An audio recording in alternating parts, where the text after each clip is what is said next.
President Museveni ariyo mu Rubisoga sub-region arikugumizamu kusherura obushagiki. Buyende bamushaba kubakorera enguuto na mnongo rwajinja mpaka Bukungu n'okubateraho ekitashaya kwenda kwangusa ebyentambura.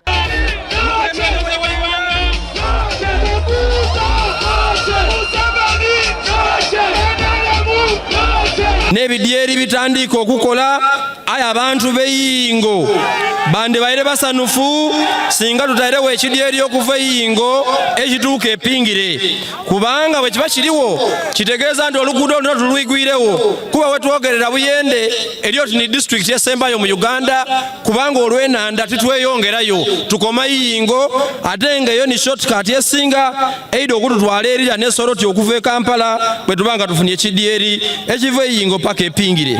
Aba bamusima bw'iteeka ly'abahingi ery'ebikwijo kandi obwa hati nibatunga amagoba. They have come back to the party of progress, the party that has developed Uganda, and the people of Busoga are saying we are here to protect our gains. The gains we've made in health, the gains we've made in the education sector, the gains we've made in peace and security. Janet Museveni yaashaba abantu ngu batorane President Museveni n'abandi bebembezi ba NRM babase kongera okutungura omutindo gw'ebyobwegyese.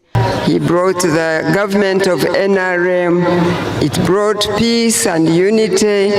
Now it's the responsibility of all Ugandans to protect this peace and unity that our country may have a chance to go forward. Amarwariro President Museveni nago yagagambaho.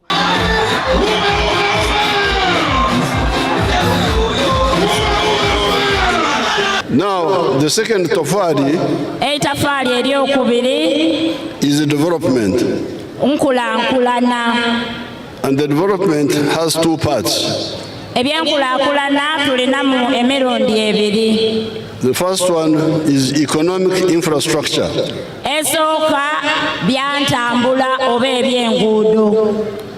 Kyose nti ebyemisingi y'ebyenfuna. Ebyemisingi n'ebyenfuna. Ebyemisingi ebyenfuna. Ebyemisingi ebyenfuna. Emisingi egy'ebyenfuna.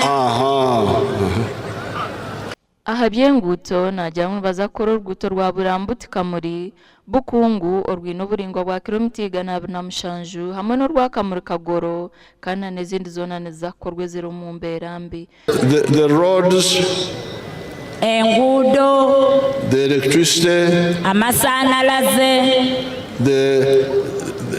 the telephones. He did not speak about the telephones, but all of you have telephones now. Yerabira okwogera ku masimu aye wano buli muntu olina esimu.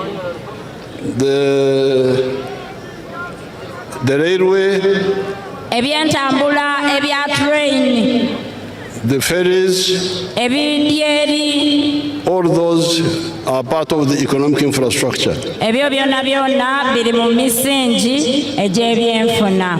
Now on the social infrastructure, it is the schools and the health centers. Museveni yabashaba okurinda ebyobuhangwa nk'ebisharara barukora ebyokulisa ebyenyanja n'emirimo endiijo erikubirinda.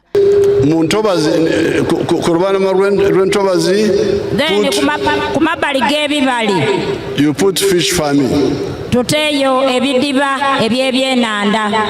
That was our message in the manifesto of 1996. Obono bwali obubaka mu manifesto ey'E96. Now some of our people listen. Abantu baife abandi bawuliriza. Yabashaba okukora ekirikubasika kureebeka ngu barwanisa obworo mu maka gaabo nk'okuriisa enkoko hamwe n'ebindi. The number 4, food for the family. Eka eyokuna tutemu emmere ey'okulya ng'amaka. The backyard, you put poultry for eggs. Einuma w'ennumba oteewo enkoko dituwe amagi. And if you are not a Muslim or a traditional Munyankore, you can put pigs. Okusherura akaruhuko bwa President nikugenda omu misho kandi nyenkyakare Museveni ajja kusiiba mu district ya Luka. Ndi Anita Tukunda.